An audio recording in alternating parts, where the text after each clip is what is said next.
Okay, so welcome everybody. My name is Holly Curtis, and I am a Community Organizing Associate here at IMALS. So probably most of you know this, but just in case, we're going to go through a little bit of what is IMALS.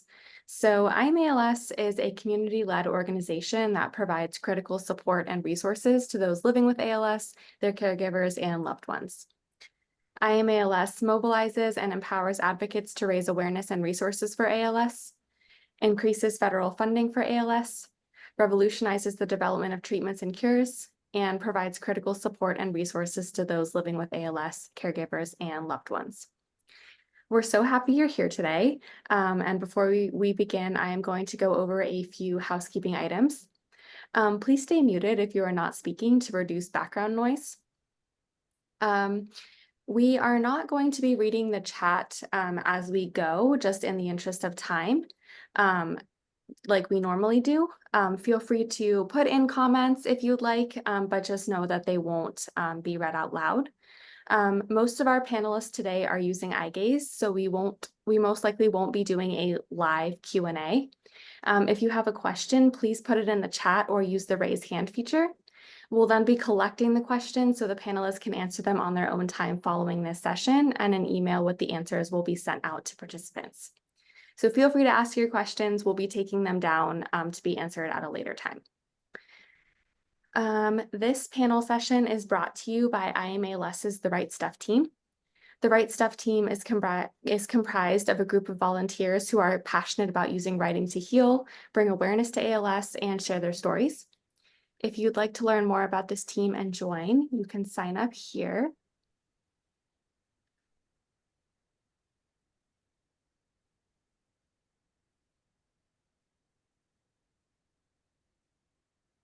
And you can check out their blog here.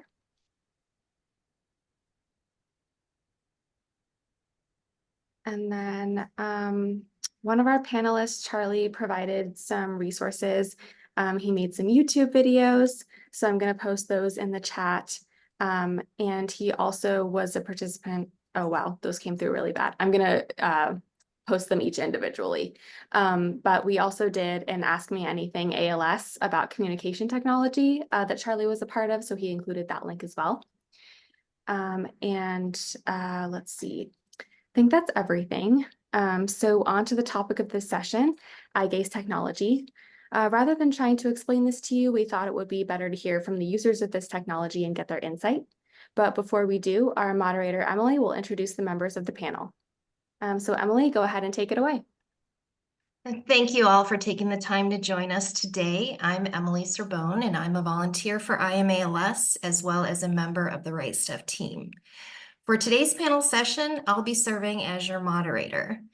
So why don't we begin? Let's begin by introducing you to the members of the panel: Juan, Scott, Pat, Clint, and Charlie. I will go ahead and have them provide you with some details about themselves. Juan, would you like to begin? Gladly. Hi, everyone, and welcome. I am Juan Reyes. I live in Texas, diagnosed with ALS over 8 years ago, and I'm excited to share our experience with Eyegaze with everyone attending today. Thank you. Scott?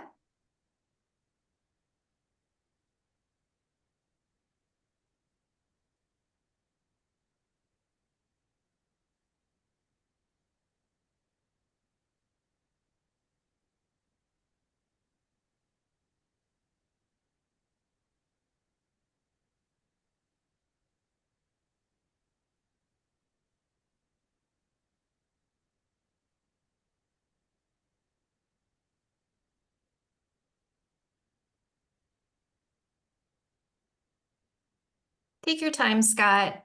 Do you want me to move on to someone else and come back to you? Okay, how about, let's see, how about Charlie? Hi everyone, my name is Charlie Wren, and I was diagnosed with ALS 9 years ago. I've been trached, vented, and paralyzed for 6 of those years. I live in a small farm town in Central California. Before ALS, I was a heavy-duty mechanic, and a part-time musician. My progression started in my hands and arms. I use an Eyegaze communication device, manufactured by Tobii Dynavox. It's an older i15 series device, and I use the classic Windows control program to operate everything. I'm glad to see everyone, and to be here. Thanks, Charlie. Let's see. Pat? I'll read Pat's.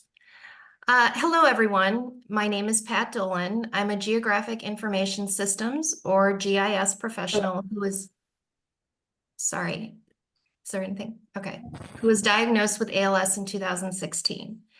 After my diagnosis, I dedicated my time to applying my GIS skills to serve the ALS community. In 2018, I started to lose the ability to use my hands, which prevented me from using the computer keyboard. Before I lost complete use of my hands, I started using my Tobii Dynavox iMobile Plus, which connects to a Microsoft Surface Pro, to learn how to work and communicate with my eyes. I continue to use the same device for work and communication. This device is no longer available, and its replacement is PCI. Thanks. Okay. Thanks, Pat. Scott. Good afternoon. My name is Scott Craig. I'm currently in Tulsa, Oklahoma, and I am honored to be able to share my experience with Eyegaze technology and how it can improve your quality of life. When I was diagnosed with ALS 5 years ago, I knew that I would adopt technology to replace what I was losing as much as possible anyway. I was also stubborn and resistant to change because I knew that there was no going back, and that was a terribly difficult thing to accept. But deep down, I opened Google and started learning about what was available. I currently use a TD Pilot, which is Apple-based, but I worked with my speech therapist and tried several different options before deciding which one was best for me. You should definitely do the same. There are a lot of options and configurations.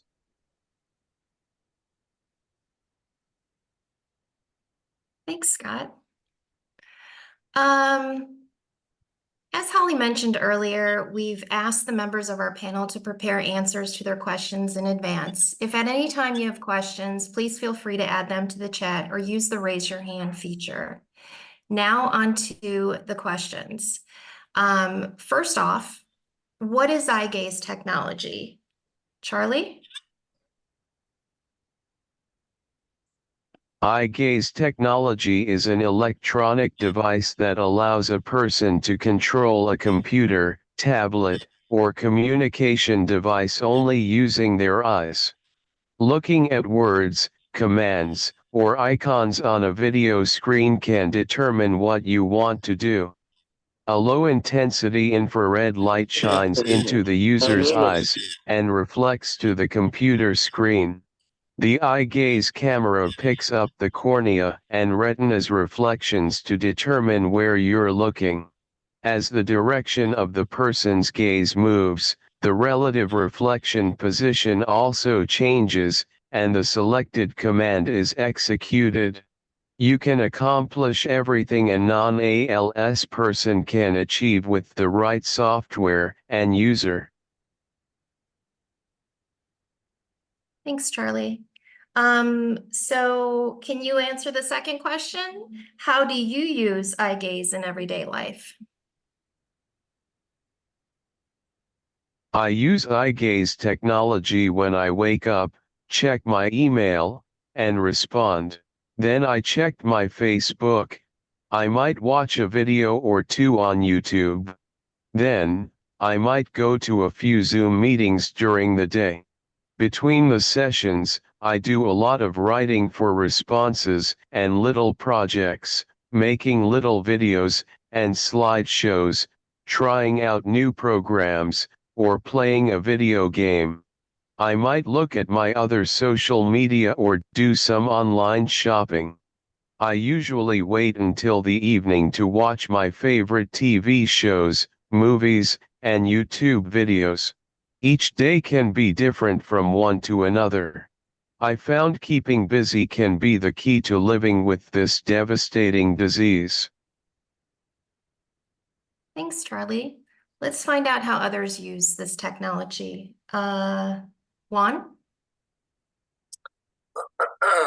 Well, as you can see and hear, I'm still able to speak, although I do not have the use of my hands. I am able to hold a phone and use my right index finger to tap away on the phone. Initially, when I was having trouble speaking in social environments, I would use text to speech and connect my phone to a Bluetooth speaker so that I could be heard by whoever is around me. But as far as Eyegaze technology is concerned, I believe I'm in good company, and we are all techies or geeks when it comes to technology. And I have embraced it and use it to engage almost every day of the week via Zoom, conducting advocacy work and mentoring patients and writing some of my social media content. I do everything that Charlie mentioned to include video editing, and I even designed the website for ALS The Right Stuff. That is now our blog. And so, as you can see, you're only limited by the skill and practice that you have and you put into using your eye gaze. I definitely encourage everyone to practice and have fun with it. Thanks, Juan. The third question that we have is, in what ways has Eyegaze technology impacted your ability to communicate with others, both verbally and non-verbally? I'll turn it back to you, Juan. Well, as a writer, I'm able to communicate by sharing my thoughts and everything that's in my head when it comes to ALS, in the hopes of helping others understand what it's like to live with ALS. But more importantly, because I'm enthusiastic about it, I'm able to help others become comfortable with Eyegaze technology. Although I don't have experience with every device out there, I've had 4 devices that I have experience with, and so I'm able to provide some good advice and feedback to anyone that is exploring getting their device. Thanks, Juan. Scott?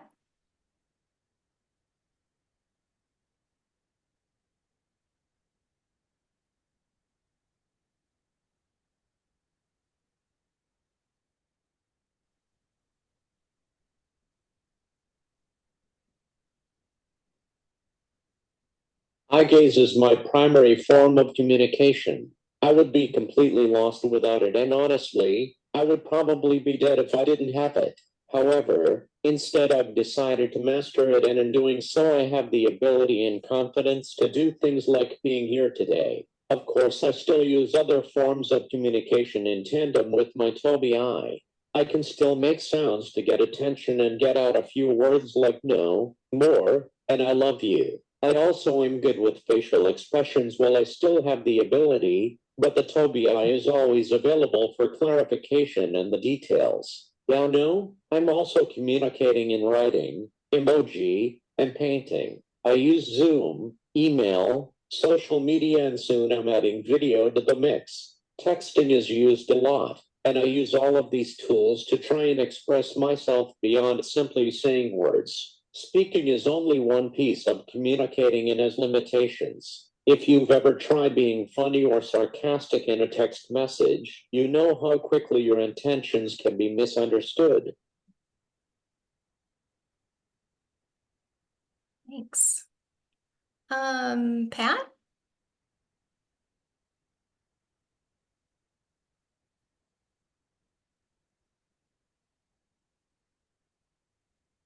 Pat says, since I'm vent dependent and only have slight facial expressions, I'm completely dependent on my eye gaze device and a letter for communication.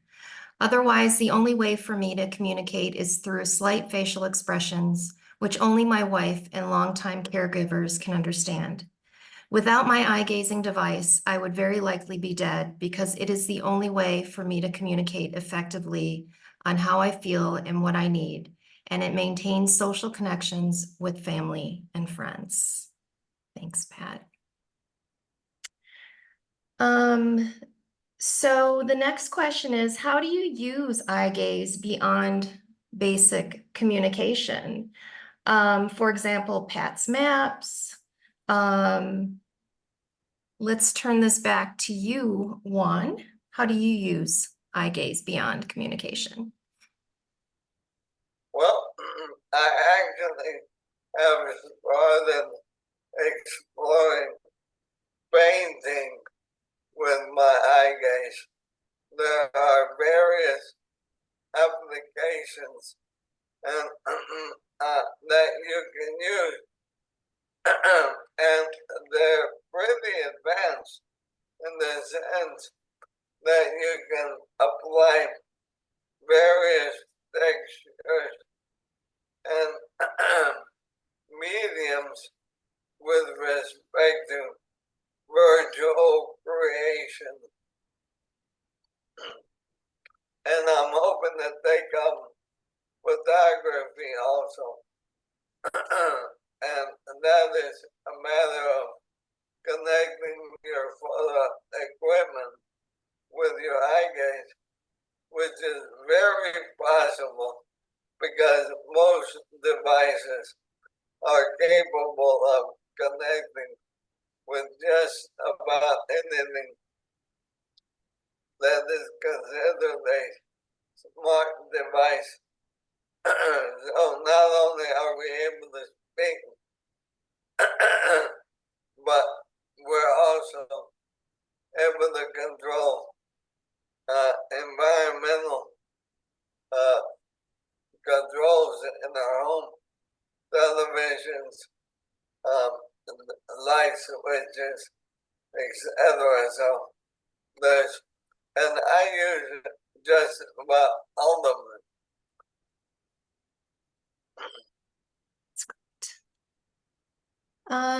Scott, how about you?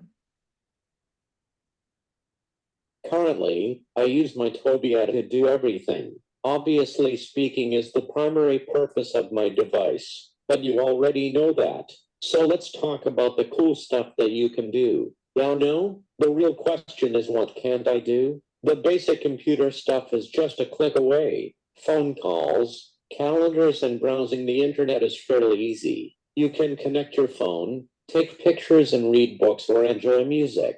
If you're computer savvy or willing to learn, you can have access to anything. I have booked flights and hotels. Banking and insurance are all online. Paying bills, Ordering groceries for delivery. I'm pretty sure the neighbors think I have stock in Amazon for as much as they are at my house. Probably the most adventurous thing I've done is booked a wheelchair accessible Uber when I was in Vegas. I use my Tobii for everything, including paying the driver and leaving a tip. If you want to have a little bit of independence, and who doesn't, then you can control features around your home. I can operate lights and fans, open and close doors and window blinds, adjust the thermostat. I have added Alexa to the mix to automate some things and to allow my caregivers access, but it's not necessary. Where I really push the envelope is part of the reason why I'm here. I wrote, recorded, and published a 20-episode podcast all with my eyes. It certainly wasn't easy, but I wanted to see if I could do it, so I pushed myself. It has now been downloaded over 5,000 times. I'd also started to play around with a few different paint programs, and people began asking to buy my artwork. So I built a website, and I've now sold over 100 paintings. My artwork is being featured in a gallery in San Francisco in May, along with other artists with ALS. With the arrival of artificial intelligence and robotics, I imagine that what was considered impossible only a few years ago is now becoming reality today, but only if we embrace it. Thanks, Scott. Pat, how about you?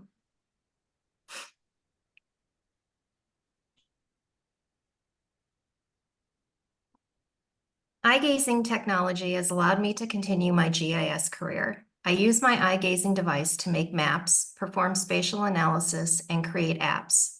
I'm able to pull data together by geography to discover patterns and relationships to improve care, accelerate research, and advocate for the ALS community, all by using my eyes. In 2022, we launched the ALS Geospatial Hub, which has all the maps and apps we have developed for care.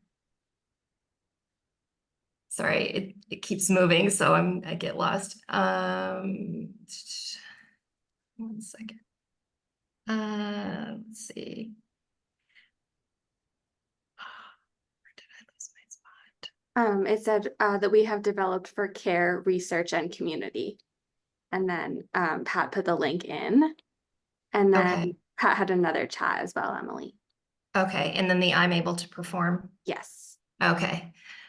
I'm able to perform most of the pre-ALS job requirements using my eyes now, which has been a wonderful blessing. The ability to continue to work with my colleagues at ESRI and my friends in the ALS community, plus use GIS to help advance the science of ALS, is a true gift. The most rewarding part is working with my fellow eye gazers. My close friend, Glenn Rouse, is a forester and used GIS for his job. When I found out about Glenn, I was anxious for him to join the Mappers, which is a group of GIS professionals, researchers, and advocates who donate their time and talents to advance the science of ALS through GIS. He is now applying his GIS skills to advance ALS policies and legislation. Wow.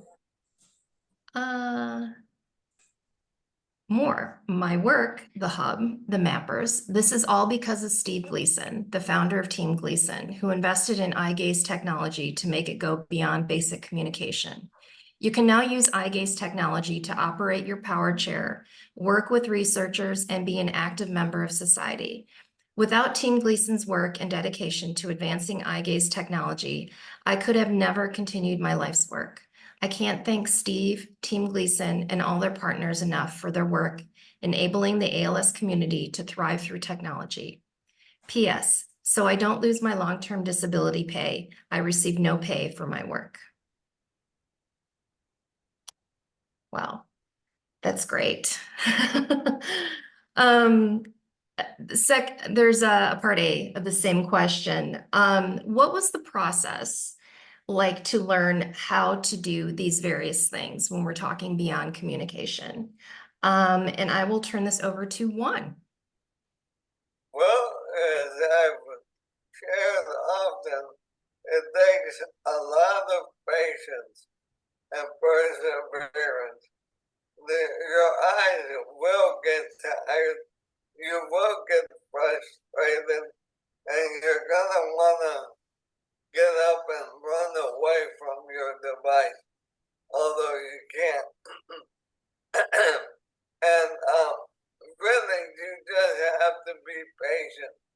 However, there is one aspect that many don't think about, and that is that you have to encourage your care team to practice with it so that they can become familiar with the device in order to help you troubleshoot it when you need that. And it's imperative that they get to know the device and how to operate it. And lastly, I'll share that when it comes to not having the ability to speak at all, like my fellow panelists, you have to put into place alternatives to the technology. And so I would encourage everyone that is using Eyegaze to also have a leather board or an alternative form of communication that is not technology dependent. That way you'll never lose the ability to at least make your needs known to your family or care team. Great. Thanks, Juan. Pat, back to you.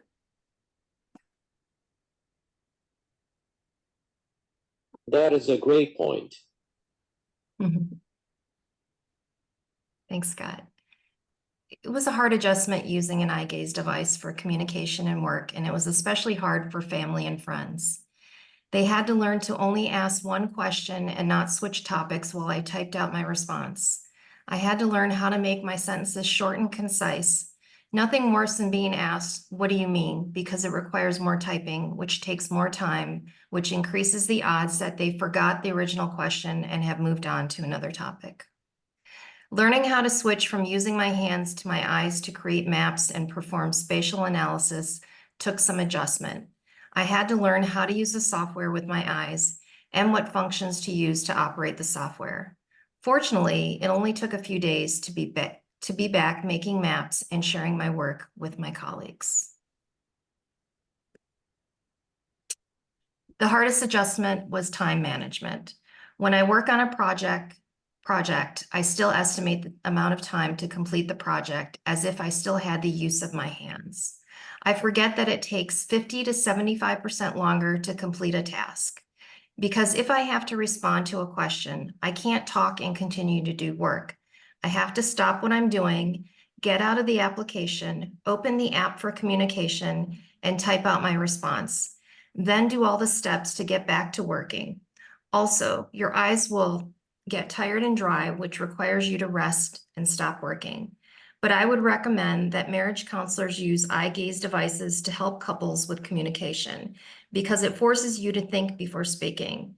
There have been several times when I have been upset about something, and by the time I finish typing my response, I hit clear to delete the text, then I type, "Love you." Some good advice there. Thanks. So on to the next question. How has Eyegaze improved your daily life since you started using it? How has it improved your mental health? And let's go to Charlie. There are many improvements using Eyegaze in my daily life. When you have advanced ALS, you have to reinvent yourself. So, utilizing the power of an Eyegaze communication device is so essential. I go to Zoom meetings and social media.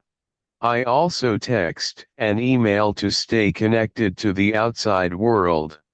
It keeps me positive and busy doing projects. A communication device can be your own entertainment center. I watch my favorite TV shows and movies. If I didn't have my communication device, I wouldn't die from ALS, I would die from boredom. Mhm.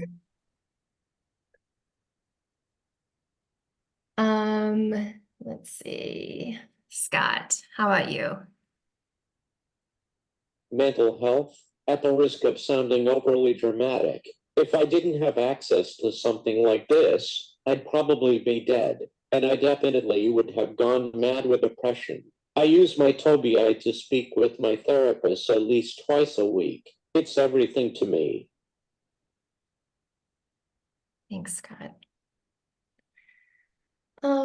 In what ways has your Eyegaze system allowed you to maintain a sense of independence and autonomy in your daily life, despite the challenges posed by ALS? Charlie. As far as independence, my family and I have different tastes in movies and TV shows. Eyegaze lets me stay independent from their taste. I can watch what I want to watch, do my projects without interruption, choose to be part of a conversation, or use my handicap card to get out of a conversation. I can participate in ALS men's support groups without my wife. I also have the hold I drive for my power chair. It allows me to control my power chair with just my eyes. I only need assistance when my communication device freezes, or the Eyegaze program stops working. Scott, how about you? I've definitely made Eyegaze technology part of my foundation, but it has its challenges. The first time, when the power goes out, you learn how much you depend on it. Ha ha ha. Technical difficulties is a real thing, and it always happens when you need to use the toilet. But you can't tell anyone that your screen is frozen because your screen is frozen. That's why I have a paper alphabet board laying around everywhere. Another problem is my caregivers knowing how all of this works, but it's not their fault. They're busy wiping my bottom and trying to keep me safe and alive. Requiring them to be my technology expert too just isn't a reasonable expectation, even though they do have to be somewhat familiar in a pinch. Probably the biggest hurdle is when I'm around strangers. Crowds are under pressure. People aren't used to hearing and responding to a synthetic voice. The tone and pitch are flat. It's difficult to adjust volume or the pace if I'm misunderstood, and by the time I get it adjusted and a response ready, the conversation has moved on. I'm on a constant delay. It's frustrating. Also, there are now more distractions and stressors for my caregiver to deal with. They're trying to keep me safe while I'm trying to squeeze a few extra lifetimes into my day, and things can get sketchy. If my caregiver can't see my eyes or hear my voice, I might as well be on the moon, you know? I've definitely made up.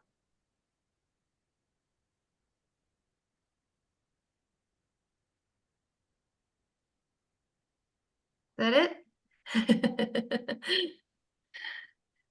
Thanks, Scott. Have you faced any challenges, difficulties in learning to use Eyegaze technology? And if so, how did you overcome them?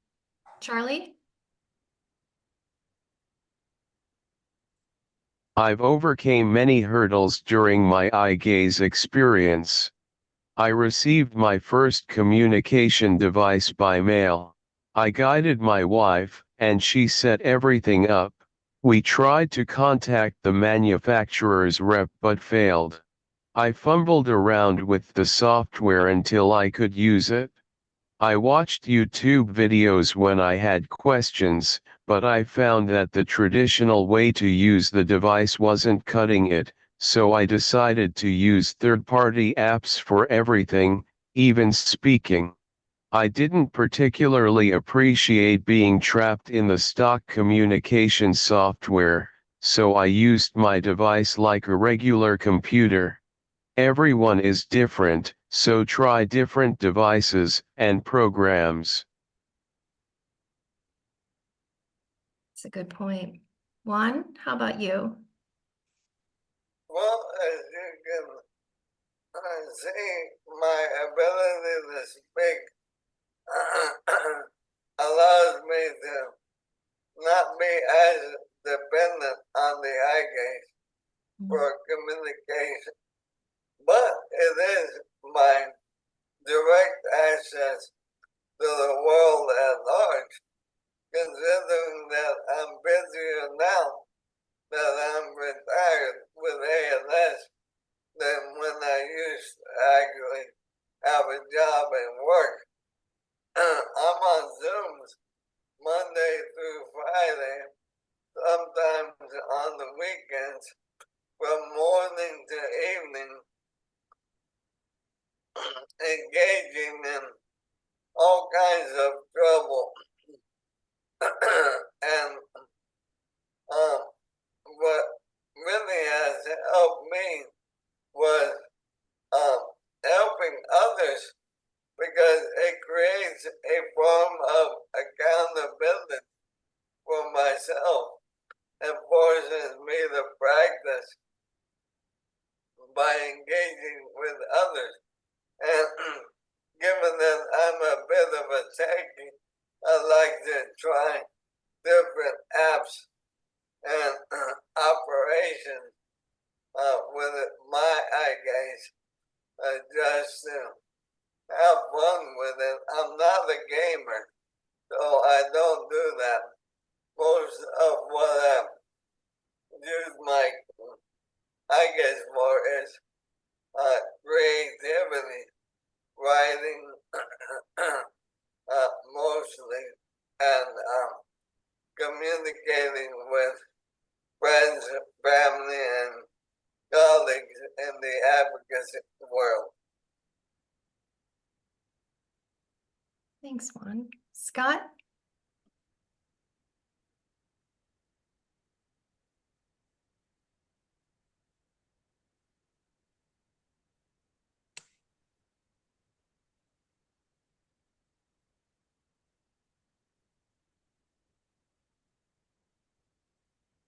Scott, I saw you shaking your head. Did you have an answer for this one? Should we move on? Yeah. Yes, please. Okay. Next question. Did you have to teach others in your life? I think some of you probably already went over some of this. Caregivers, including caregivers, loved ones, etc., about eye gaze. And what was that process like? I know, Juan, you said you don't you still talk, but what is your opinion? What have you done so far? I love doing that. I actually encourage friends and family to try it because they think it's really cool that, well, forgive my language, but I like to say that I control stuff with my eyes. And that gets a bit of a laugh from time to time. But more so, it's important that they're comfortable understanding the delays in communication and the necessary pauses in order to not alienate me or others that are using Eyegaze. But it's fun because it's kind of like Sci-Fi right in front of you. Scott, how about you?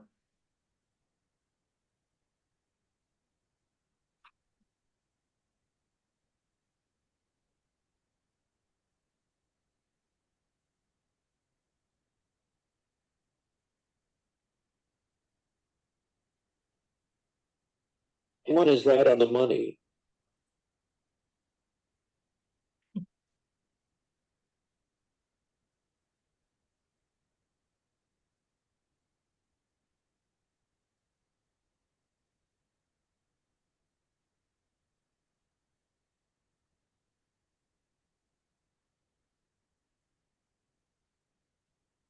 I'm having technical difficulties.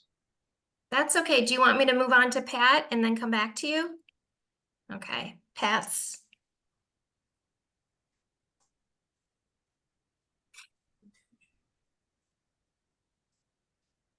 says, the first and most important lesson was how to position the computer to align my eyes with the device. This can be a challenging process when switching between bed and chair. Your body is in a different position and requires different stands for when you are in bed or in your power chair. Fortunately, my wife Mara figured out how to position the different stands for my most common positions, which minimize the adjustments needed for correct placement. The next challenge was teaching family and caregivers how to troubleshoot issues when the Eyegaze device or computer stops working. A lot of the issues are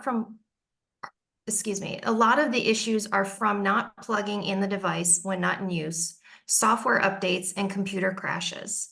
Fortunately, the fixes are simple, which are reboot, close an app, or plug in the power cords. The key to training is to look at my eyes to see what I'm looking at to determine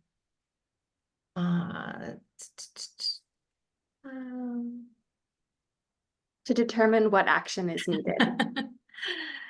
It takes me every time, I'm sorry. Let's see, where am I? Okay, finally, the most critical lesson, thanks, Holly, is how to communicate without the computer. Even though I have my computer in front of me, we train our caregivers to read my face when I need an airway clearing, vent clearing, and or to get my wife. This is because it takes time to switch between applications to get to my communicator, or the eye gazing device might not be working. And most importantly, when you are choking or your airway is blocked, it is almost impossible to focus your eyes to type. Thanks, Pat. Ready, Scott? Oh, sorry. Pat has more to say. The next time you cough or water went down your lungs, try not to move, keep looking straight ahead, and keep your eyes open during the event. If that isn't tough enough, try to have pinpoint accuracy with your eyes to rest your gaze on small keyboard keys. You will then understand why you can't depend on your eye-gazing device for communication during an emergency. That's why I never use my computer to communicate an emergency unless there's no other way to get help. It is important that your care team is not dependent on the computer for communication. We train all new caregivers on how to read my facial expressions and letterboard before showing how to use the computer for communication. The end. Scott?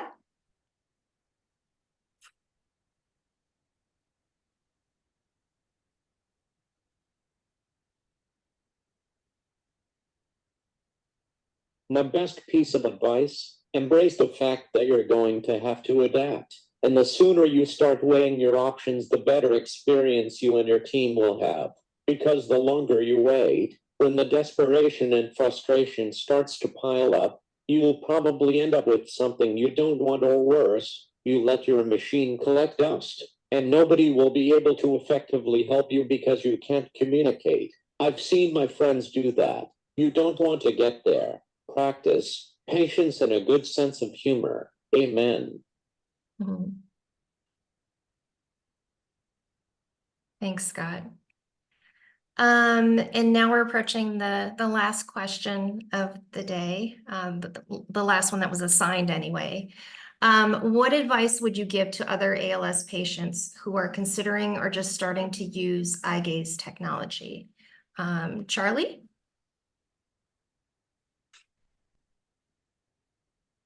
My advice to newcomers is get your Eyegaze communication device as early as you can. Learn how to use it. If you don't know how to use a computer, learn. Procrastination is a killer when you have ALS. You can ask questions to others using an Eyegaze communication device, or thousands of hours of YouTube videos can teach you. Learn the basic keyboard shortcuts: cut, copy, paste, and select all. It will save you time and stress on your eyes. Running programs in dark mode and setting your device to utilize the blue light feature filter can also help with eye fatigue. If you still have a voice bank your voice while you still can, so you can use your own voice on your communication device when you speak. It's not necessarily for you but for your family and friends. I use the Microsoft David voice because I didn't voice bank my voice. It sounds nothing like my voice. My wife wants to hear, "I love you," in my voice, not a stranger's voice. You don't have to select a communication device that your speech pathologist pushes on you. It would be best if you tried multiple devices and communication programs. You can do everything besides speaking on a communication device, so get a list of what you want to do and implement it into your device.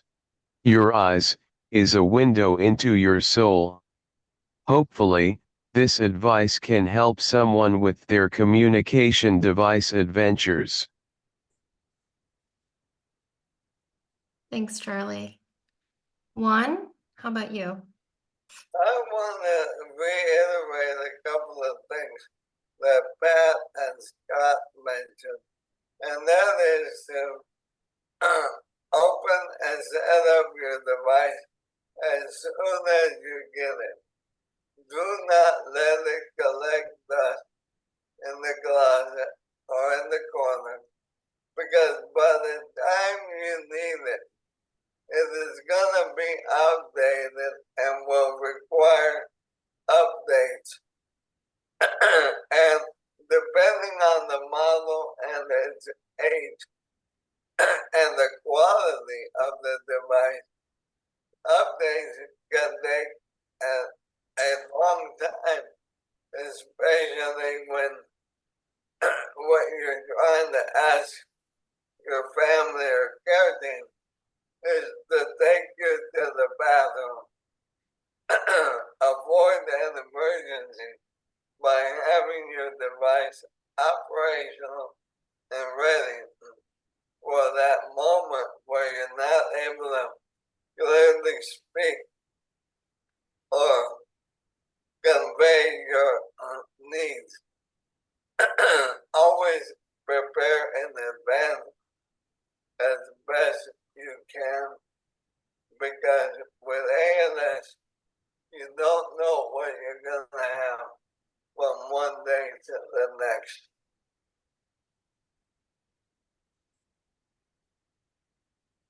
Thanks, Juan.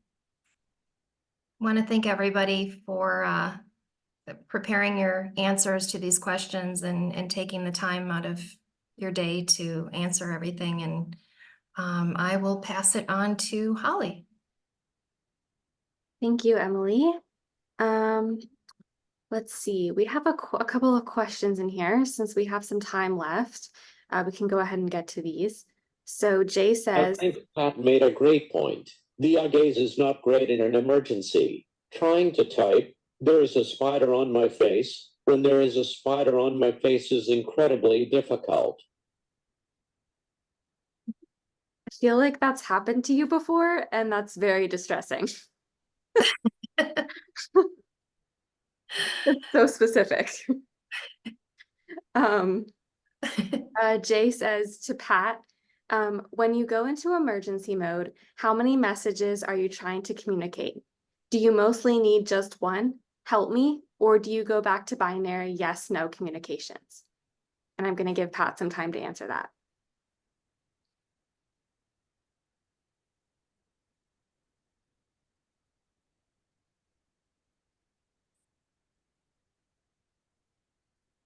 In the meantime, we have another question that if you guys want to tee up your answers.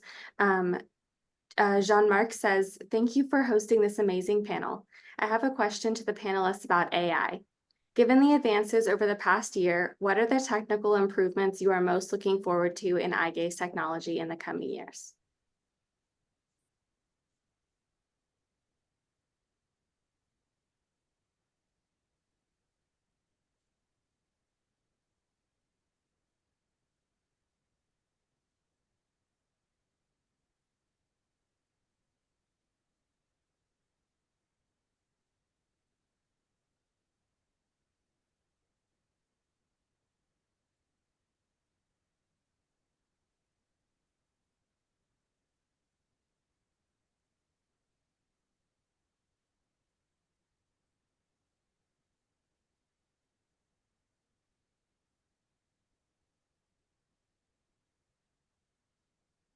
Hello?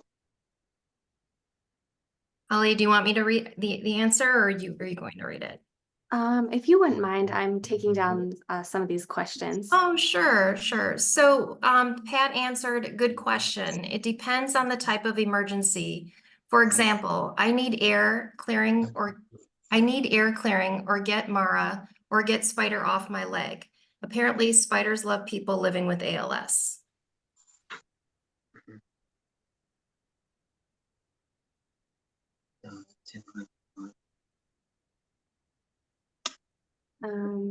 Does anyone have an answer to the AI question, or would you prefer to answer it later and then we send out the answer?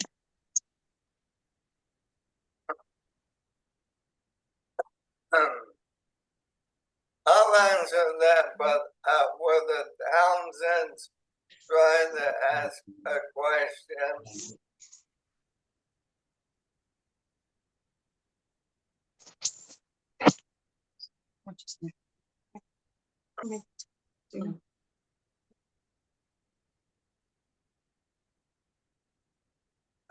I wasn't able to tell.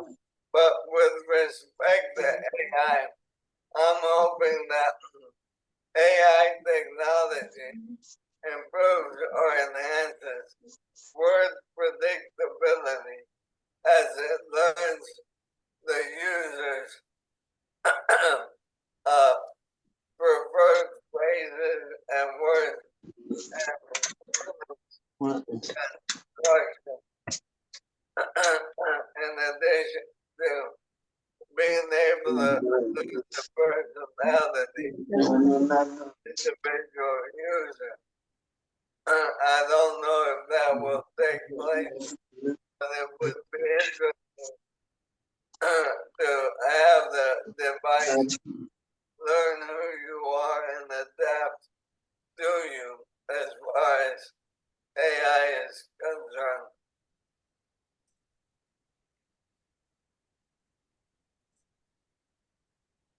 I would hope that I will help improve word prediction and responding quickly.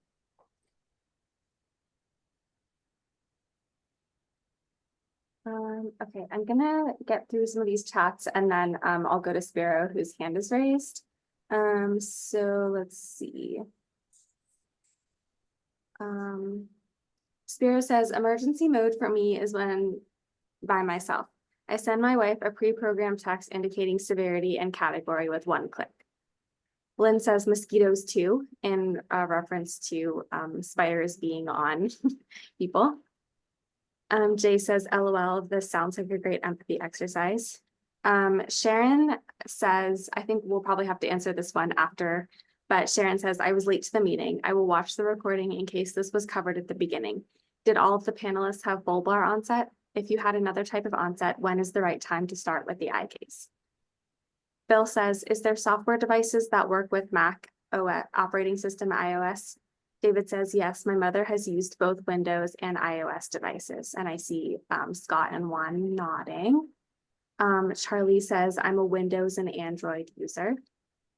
Pat says, oh, okay, that Emily already read that one. Bill says mosquitoes too. So we have another person weighing in about the mosquitoes. Spiro says, I'll take that next session, which I think was referring to talking about the AI advances in Eyegaze. Lynn says, Apple has an Eyegaze tablet. It is pricey for a tablet. Pat says, one last comment. Anyone who uses eye-gazing technology to communicate is a stud. But Charlie is the biggest stud of us all. If you haven't already checked out Charlie's video channel, please do. He shows how to customize the settings of the eye-gazing device. I wish I had discovered his videos earlier. His work is amazing.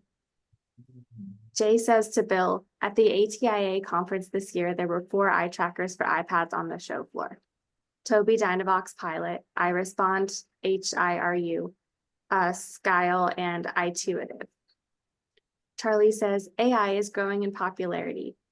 I'm playing around with the new video AI program. Bridging Voices is having a webinar about AI on the 6th. Spiro?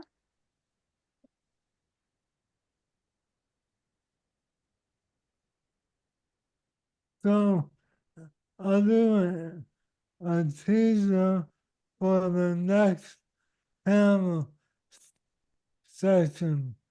We're building new tech that uses AI and works with Mac, Windows, Android, iPads, iPhones, all of the above. We demoed at CSUN conference in March and will be available later this summer. So we're really trying to drive down the cost and increase the utility of Eyegaze type technologies with some exciting new products.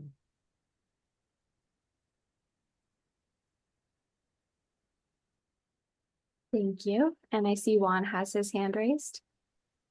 I just wanted to do a quick shout out to Pat Dolan.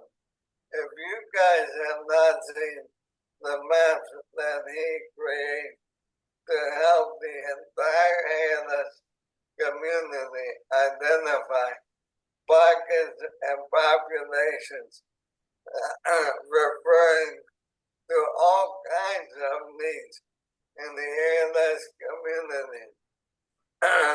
The man deserves a Nobel Peace Prize for Eyegaze technology use. It is simply incredible. Ellen says, I second that. Pat is fire. Monica says, will the recording be sent to us so we can show our caretakers? Yes, it will. Pat, do you have a link to, if you don't have this readily available, that's totally fine. But if you do have it available, can you put a link to one of your maps in the chat? And then Charlie, if you have the link to the Bridging Voice webinar, could you put that in the chat? Can you all hear me? Yes. Yeah, good.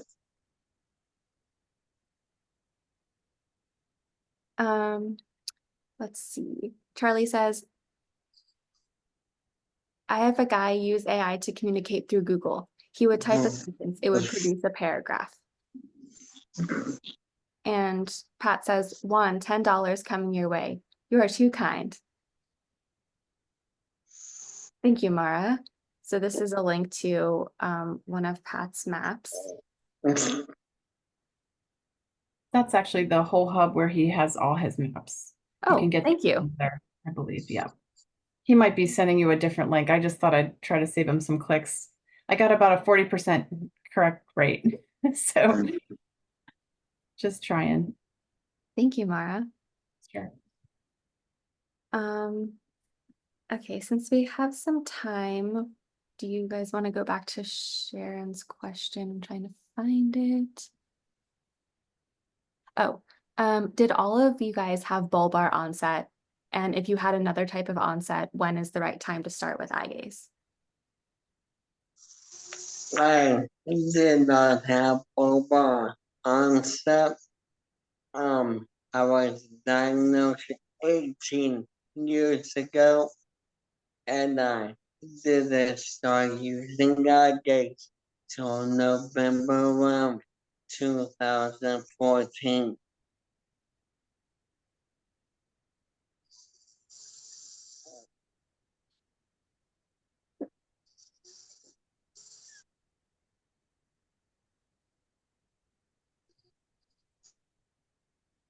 Charlie is limb onset, thinking he had carpal tunnel.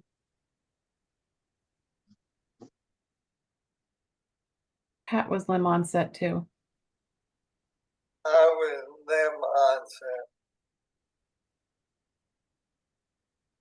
Okay.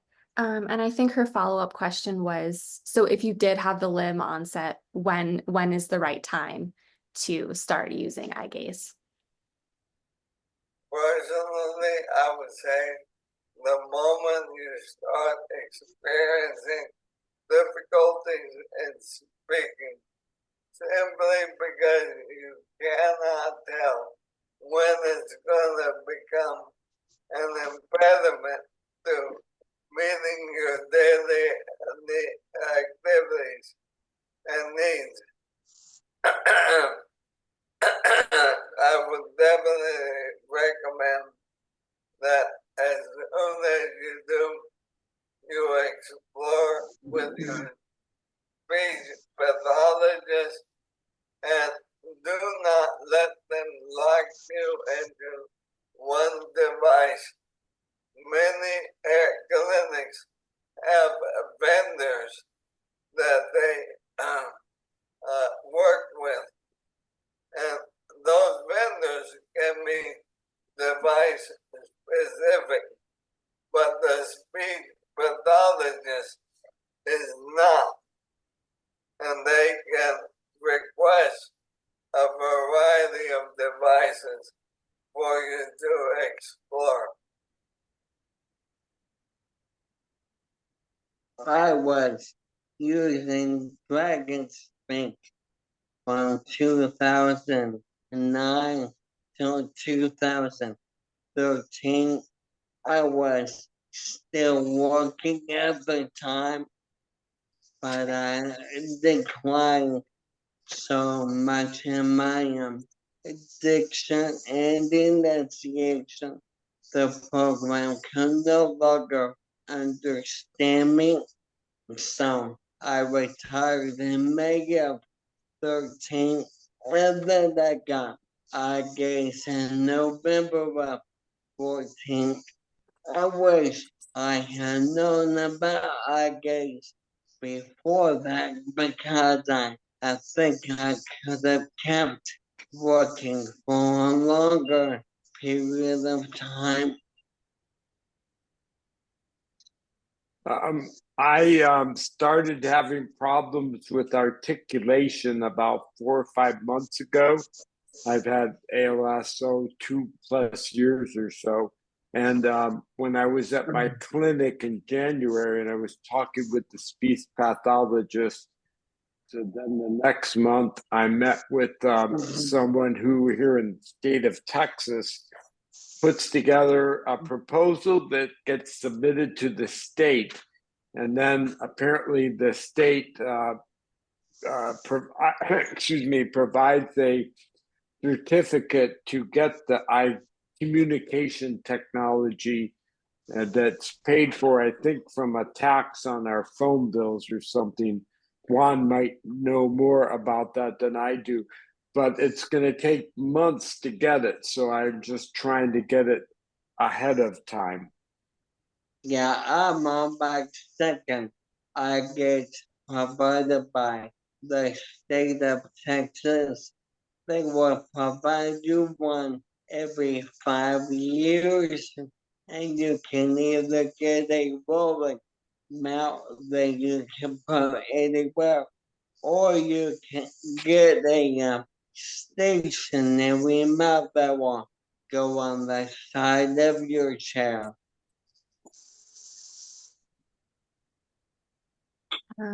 And Scott says, not bulbar, but you should begin as soon as your voice starts to change. Jay says, or when you start to lose the ability to use a keyboard, mouse, or touch screen. Some people's voice stays strong longer than their hands. Lynn says, R1 ALS clinic survey is built on Pat's maps, and I'll send out that link after the panel is over. Charlie put the link to the Bridging Voice AI seminar, which I will also put in an email. And Charlie says, Dragon is good software if you have slow progression, if you are in a business environment. Lynn says, get your Eyegaze as soon as your speech pathologist and insurance will allow. Team Gleason can help with the cost of the voice banking. And I will also send out a link to Team Gleason since that's come up a couple of times. Scott says, it took 4 months for me to receive my pilot.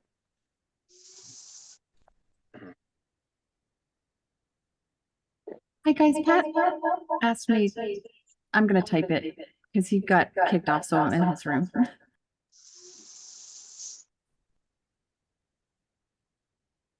I'm in the state of Texas, just outside of Dallas, and the Eyegaze was provided to me as a fast track, but it still took about 2 months for me to get it both times. Once I was approved.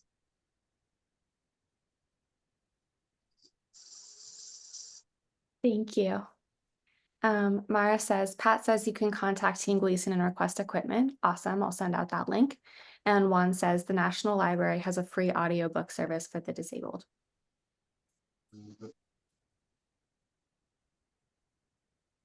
Hey, well, we're coming up on time. I think we managed to answer all of the questions in the chat. Oh, another new one just came in. Let's see. Oh, okay. And yeah, so I think that's everything. Oh, there's more. Steve says, voice access in Windows 11 is free and works better than Dragon in most cases. You can use it for dictation and command control.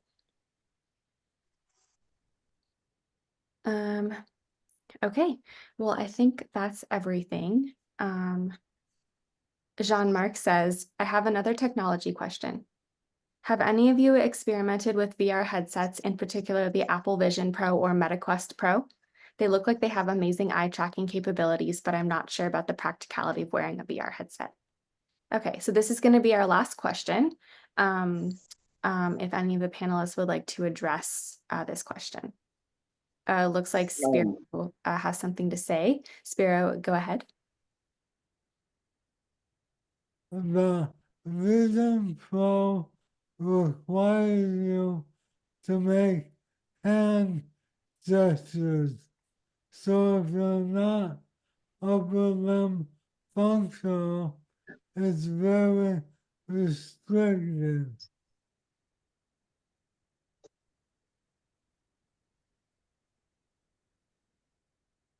Thank you, Spiro. Anyone else?